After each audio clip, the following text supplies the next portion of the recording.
ప్రియులారా, మన దేవుడు దీవించేవాడు, హెచ్చించేవాడు, ఉద్యోగాల్లో కూడా ప్రమోషన్లతో ఘనపరిచే దేవుడు మనల్ని.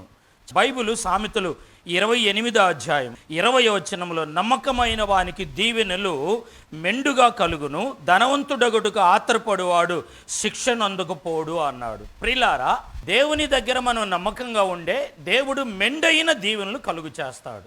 మెండైన దీవెనలు. ఆంధ్రప్రదేశ్ రాష్ట్రంలో ఆహార కమిషన్ చైర్మన్గా సారు గురించి యూట్యూబ్లో నేను చూస్తూ ఉంటాను. మరి హాస్టళ్ళు పిల్లల్ని ఆయన చెక్ చేస్తూ ఉంటాడు, వెళ్ళి నేను చూస్తూ ఉంటాను. ఆయన గురించి రోజు ప్రార్థన చేస్తాను.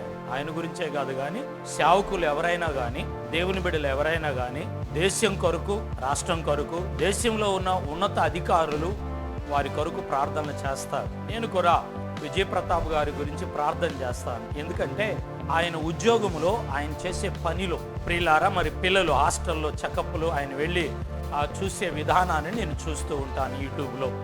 అయితే ఆయన వెళ్ళినప్పుడు ఆ పిల్లలతో కూడా కూర్చొని భోజనం చేస్తాడు. పిల్లల్ని అడుగుతాడు, ఆహారం బాగుందా, సరిపోతుందా, మీకు ఎలా ఉందా. అలాగనే వారి ఆహారం అక్కడ తాలింపు అన్నము, వైట్ రైస్ చేసినప్పుడు ఎంతమంది పిల్లలు ఉన్నారు, ఎంతమందికి సరిపోయిద్ది అన్నది అవి మొత్తం లెక్కలేస్తాడు. అప్పుడు అనుకుంటాను నేను, ఒక ఆఫీసర్ ఒక రాష్ట్రంలో ప్రియుల ఎంత నమ్మకంగా ఉన్నాడో చూడండి. ఆయనకు అప్పగింపబడిన ఆ పనిలో, ఆ పరిచర్యలో. ఇదివరకున్న వైసీపీ ప్రభుత్వంలోనూ ఆయన ఆఫీసర్గా ఉన్నారు. తర్వాత వచ్చిన కూటమి ప్రభుత్వంలో కూడా ఆయన్ని ఆఫీసర్గా పెట్టారు. ఎందుకంటే ఆయన నమ్మకంగా తన పనిలో తాను చేశాడు. తన కింద ఉన్న వారి మీద ఆయన ఏమన్నా ప్రియులారా పక్షపాతం చూపిస్తాడంటే వాళ్ళలో నమ్మకంగా చేసిన వాళ్ళు భుజం తట్టి ప్రోత్సహించాడు వాళ్ళు. అలాంటి నాయకులు, అలాంటి అధికారులు ప్రియులారా మన దేశానికి కావాలి, మన సమాజానికి కావాలి.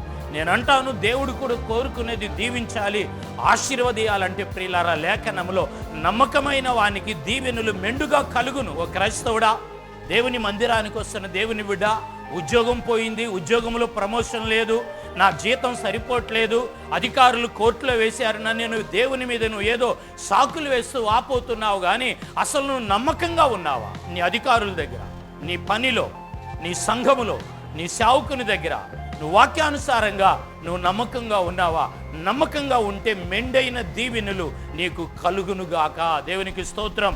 ఆ విజయప్రతాప్ రెడ్డి గారు పిల్లలను తన పిల్లలుగా ఆ పిల్లల దగ్గరికి వెళ్ళి చేసి మాట్లాడినప్పుడు వాళ్ళు ఎంత ఉప్పొంగిపోతారు, ఎంత ఆదరింపబడతారు, ఎంత ప్రోత్సహింపబడతారు చూశారండి.